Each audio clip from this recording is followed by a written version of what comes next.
बेवहाय सिबिएनआ इउपिपिएलजों फैबाबो बा इउपिपिएलनिफ्राय ओंखारलांफिनदोंबाबो जोंनि थाखाय बा इउपिपिएल दोलोनि थाखाय जोंहा जेबो खहा जाया बा जोंनि थाखाय जेबो फेक्टर नङा। बुरजा थाखा मोनगोन बेखिनि खोथाखौ बिथाङा सानदोंमोन खोमा, नाथाय जोंनि इउपिपिएल दोलोआ माखासे आइडियोल'जि माखासे प्रिन्सिपलजों सोलिनाय मोनसे जोंहा राजखान्थि हान्जा। बेवहाय थाखा फैसानि बेबायदि लाबलाब साब्लाब जेबो बिदि थासारि सोलिया। बेखायनो बिथाङा दिनै माखासे बाथ्राखौ सानफिननानै बिपिएफ दोलोनि दैदेनगिरिफोरा बिथांनो माखासे बिथांनि जिखिनि थाखा फैसा लुबैनाय बेखौ होफिनगोन होननायाव बिथाङा हयथ' इउ टार्न मारिनो जानो हागौ, बेखिनि खोथाखौ जों सानो आरो। बिथाङा सासे अन्थाइ बेफारि,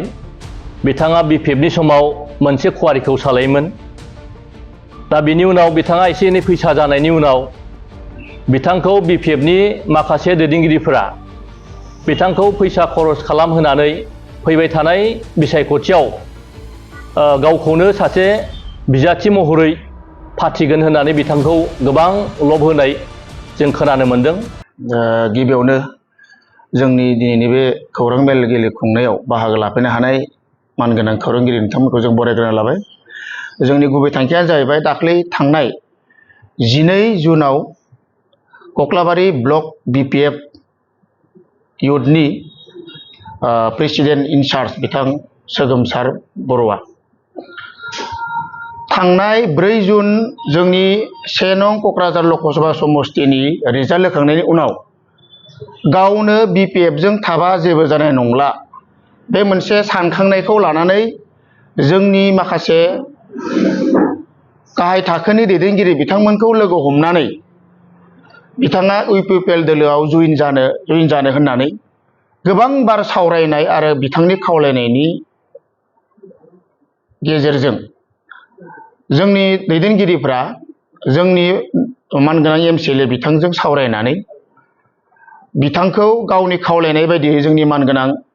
बिटिआरनि सिएम सार बिथां प्रमद बर'जों जइन होनो थाखाय बिथांखौ जोङो जगाजग खालामो बा बिथाङा गावनो गले गले खावलायबाय थानायाव जों बेखौ लानानै थांनाय जायो। नाथाय बिथाङा फिन आरोबाव साननैसो उनाव बिपिएफनि माखासे गोजौ लेभेलनि हयथ' जों खोनादों दैदेनगिरिफोरनि माखासे नारसिननायाव बिथाङा आरोबाव बावैसो दा बिथाङा 20 जुन खालि कक्लाबारि ब्लक कमिटि बिपिएफनि मावखुलियाव इउपिपिएल दोलोआ गावखौ नारसिननानै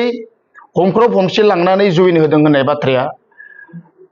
नंखाय बा जों बिथांनि बे बुंनायखौ जोङो सोंखारियो। बिथाङा बेबायदि बुंनाङामोन। बिथाङा गावनो गले गले सिं जानानै आं इउपिपिएल दोलोआव जइन जानोसै, आंखौ सिफजों रायलायहो माखासे बेबायदि खोथाखौ बुंनानै जोंखौ नारसिनबाय थानाय जादोंमोन। नाथाय दिनैनि समाव बे सिबेन बर' बा सोगोमसार बर' बिथाङा फिन आरोबाव बिपिएफ दोलोआव थांनायाव जोङो कक्लाबारि समस्ति हिसाबै जेबो साननो गोनां गैया। दिनै 2015 मायथाइनिफ्रायनो दिनैसिम कक्लाबारि जोंनि समस्तियावहाय जों इउपिपिएल दोलोआनो दिनैसिमबो जोङो देरहानाय जिखिनि थासारि बे थासारियावनो दङ। बेनिखायनो बिथांनि जिखिनि बावैसो सिगाङाव जोंनि दैदेनगिरि बा एमसिएलए बिथांखौ थगाय थसि लांनानै गावखौ जर जबस्ति मिडियायाव बुंनो होनाय बाथ्रा, बे बाथ्राखौ बिथाङा बुंनाया हयथ' बिथांनि भुल जादों। एसेबां नंखाय खोथा बुंनानै बिथाङा सासे गभर्नमेन्टनि रिप्रेजेन्टेटिभखौ बेबायदि सोंखारिनाङामोन। हयथ' बिथाङा सानस' हायाखै आरो बिथाङा गावनो बुंदों जे नोंथाङा इउपिपिएल दोलोआव मानो जइन जाखो होननायाव बिथाङा बुंदों आं इउपिपिएल दोलोनि सरकार सालायनायखौ मोजां मोनदों, बा बिथाङा बुंदों बिपिएफ दोलोनिफ्राय मानो नोंथाङा फैखो होननायाव बिथाङा बुंदों जे बिपिएफ दोलोआव बा बिपिएफ दोलोखौ आं गाज्रि मोननायनि माखासे कारनखौ आं उनाव बुंसिगोन होननानै बिथाङा बुंदों। नाथाय फिन बिथांमोना गावनि बिपिएफ दोलोनि माखासे दैदेनगिरिफोरनि नारसिननायाव बिथाङा जिखिनि खोथाखौ बुंबाय बियो बिथांनि जों सानना लादों दा जों इउपिपिएल दोलोआ सोरखौबा नारसिननानै इउपिपिएल दोलोआव जइन जानांगोन होननानै जोङो कक्लाबारि समस्तिनिफ्राय जों रावखौबो जर जबस्ति नारसिननानै जों इउपिपिएल दोलोआव जइन होआखै। आरो बिथाङा दिनै जोंखौ बेबायदि बुंनाया जोबोद गोरोन्थि बा बिथांनि मोनसे दुरबलताखौ जों सानदों। जों खोनादों बिथाङा गोबां थांनाय जिथु लकसभा जि इलेक्सन बेयाव बिथाङा माखासे सोरबा बिथांनो केन्डिडेट लब होनानै माखासे बिथांखौ फैसा बाहायहोदों आरो बेहायनो बिथाङा फैसानि मोनसे एकदम दुरबल थासारियाव मोनहैनानै मा खालामगोन मा खालामा बिदिनो बिथाङा जोंखौ इउपिपिएल दोलोआव बारे बारे जइन जानो होननानै बिथाङा जोंखौ गोजौ थाखोसिम रायलायनो होबाय थानायावसो बेबायदि बिथांखौ शिबेन बर' बिथांखौ जइन होनाया जादोंमोन आरो दा बेबायदि खोन्था दा बेखिनियानो नाथाय जोङो सानदों बिथाङा जोंनि सिगाङाव बिपिएफ दोलोनि माखासे दैदेनगिरिफोरखौ ओरैबायदि बुंबाय जे आं इउपिपिएल दोलोआ आंखौ जइन होआबाबो जइन लायाबाबो आङो माब्लाबाबो बिपिएफनि वर्कार जानानै आं खामानि मावला आं निउट्रेलै खामानि मावसिगोन होननाय बिथांनि माखासे खुगानिफ्राय बा ओंखारनाय बाथ्राफोरा जोंनियाव गोसोआव दङ दा जोङो बिथांखौ बेखायनो बुंदों माखासे नंखाय बंखाय बाथ्राफोरखौ बुंनानै रायजोनि गेजेराव माखासे खोथाफोरखौ बुङाबा हयथ' गाहाम जायो नङाबा जोंबो माखासे खोथाफोरखौ बुंनो गोनां बायध' जायो होननानै जों सानो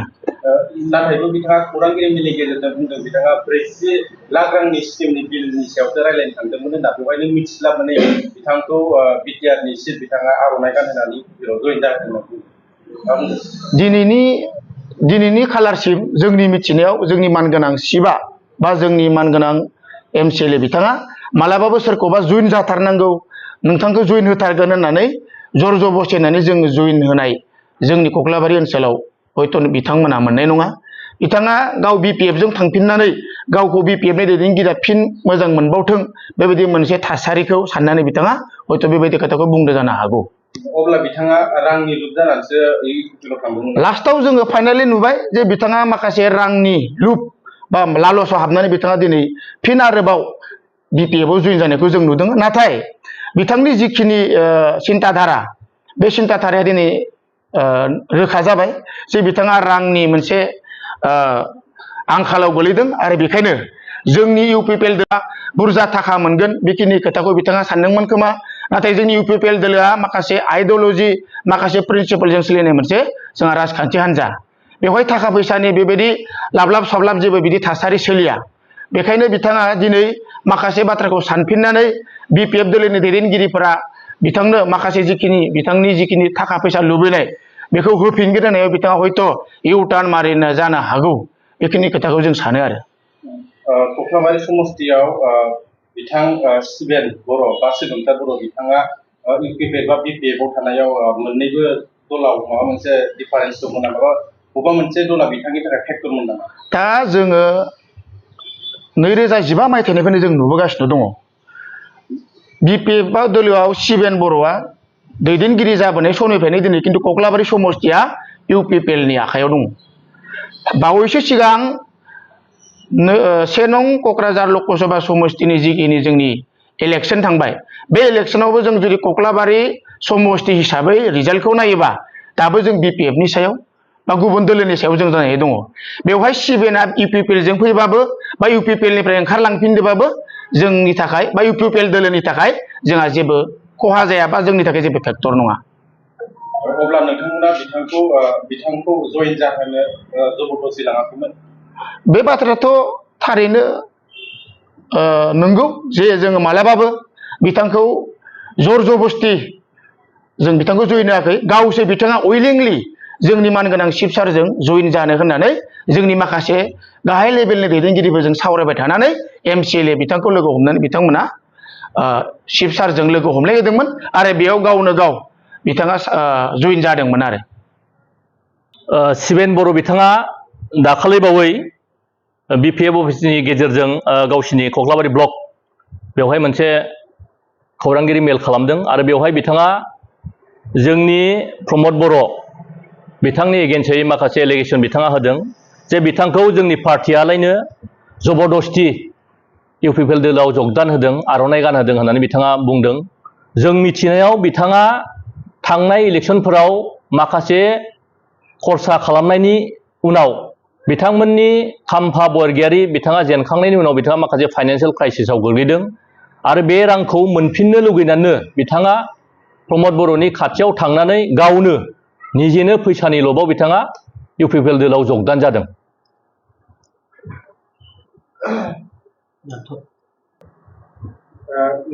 बिथाङा सिगुनसार बर' बिथाङा खौरांगिरिनि गेजेरजों फोरमायदों जे नोंथांमोननि लकेल एमसिएलएआ बिथांखौ बिथांनि दैदेननायाव जइन जाहैदों आरो मिन्थिस्लाब मोनै बिथांनो आर'नाइ गानहोनानै बिथांखौ इउपिपिएलआव सोदों होननानै बिथाङा बारे बारे बुंबाय थादों खौरांगिरिफोरनि सिगाङाव मा बुंदों बिथांनि जि बुंनाय राव MCLA सायाव बिथाङा जिखिनि एलिगेसन होदों बेयो 100% नंखाय। बिथाङा गावनो खनले खनले जोंनि माखासे गाहाय लेभेलनि मावथिफोरखौ आरो MCLA खाथियाव फैनानै बिथाङा गावखौ UPPL दोलोआव सोनांगौ होननानै बिथाङा बारे बारे खावलायफैनायनि उनावसो बिथांखौ लांनाय जादों। दा बिथाङा गावनो गोसो जानानै माखासे थाखा फैसानि मोनगोन साननानै बिथाङा गावनो UPPL दोलोआव हाबहैदों। बिथाङा सिगां मावलांनाय स्किमनि जि रां मोननांगौ बेखौसो रायज्लायनो थांदों होननानै बुंबाय थादों। हयथ' बिथाङा UPPL दोलोआव हाबोब्ला बिथांनि स्किमनि फैसाखौ मोनगोन होननानै बिथाङा सानदोंमोन। नाथाय जों मिथिगौ UPPL दोलोआ दिनैनि समाव जायफोर थिखादारफोरा गावबा गावनि जायफोर थिखानि खामानि बेखौ जायफोर बिथांमोनहा मोजाङै मावफुंदों बिथांमोननोनो जोंनि सरकारा थिखानि बिलखौ होनाय जायो होननानै जों बयबो मिथिगौ। बिथाङा सासे अन्थाइ बेफारि। बिथाङा BPF समाव मोनसे कुवारिखौ सालायोमोन। दा बिनि उनाव बिथाङा एसे एनै फैसा जानायनि उनाव बिथांखौ BPF माखासे दैदेनगिरिफोरा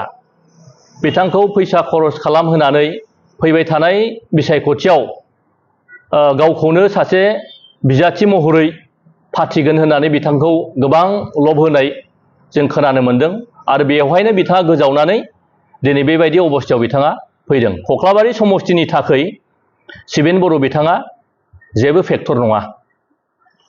कख्लाबारि समस्तियाव BPF नि थाखाय बिथाङा फेक्टर नामा? जानो हागौ बिथांमोननि थाखाय फेक्टर, खिन्थु UPPL नि थाखायथ' दिनैनि समाव रावबो फेक्टर नङा।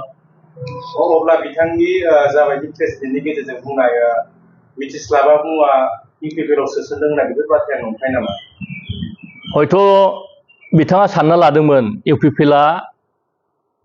जानला मोनला मोनसे दल। नाथाय जों बयबो मिथिगौ UPPL जाबाय मोनसे डिसिप्लिनजों खारग्रा बा सोलिग्रा मोनसे दोलो। UPPL दोलोआव हाबनोब्ला जोंनि UPPL दोलोनि फिलसफि एन्ड प्रिन्सिपल बे खोथाखौ गिबियावनो बयबो मिथिना लानांगोन, अब्लासो UPPL दोलोआव हाबगोन। बिथाङा हाबखांनायनि उनाव हयथ' सानबाय नामा फैसाबो आं मोनाखिसै UPPL थानानैलाय आं मा जाबावनो, बेफोर खोथाखौ साननानै हयथ' बिथाङा थांफिनदों जानो हागौ।